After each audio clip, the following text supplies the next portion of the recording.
हर हर गंगे, हर हर गंगे, हर हर गंगे, हर हर गंगे।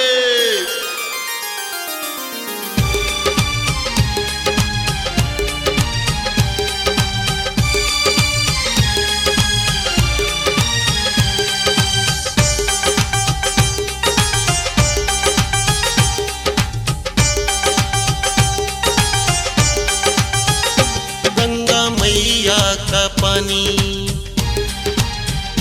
लगा मस्तक पे प्राणी,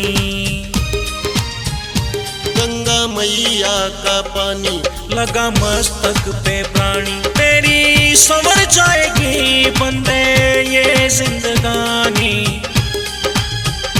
गंगा मैया का पानी लगा मस्तक पे प्राणी।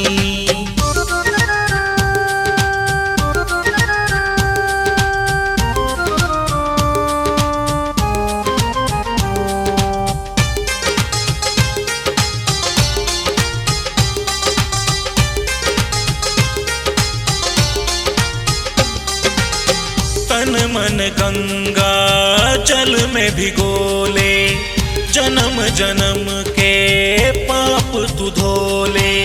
संवर जाएगा तेरा ये जीवन, एक मुट्ठी जो गंगा में बोले। तेरी पावन हो आत्मा, शुद्ध हो वे वाणी, गंगा मैया का पानी लगा मस्तक पे प्राणी।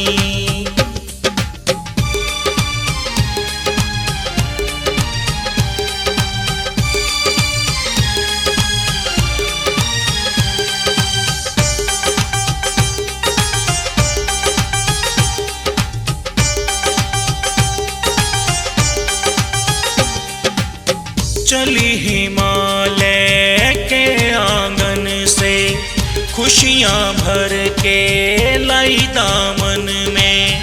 हरि के द्वार से मोक्ष है मिलता, गंगा माँ के जल पावन से। इसकी महिमा तू जान ले ओ अज्ञानी, गंगा मैया का पानी लगा मस्तक पे प्राणी।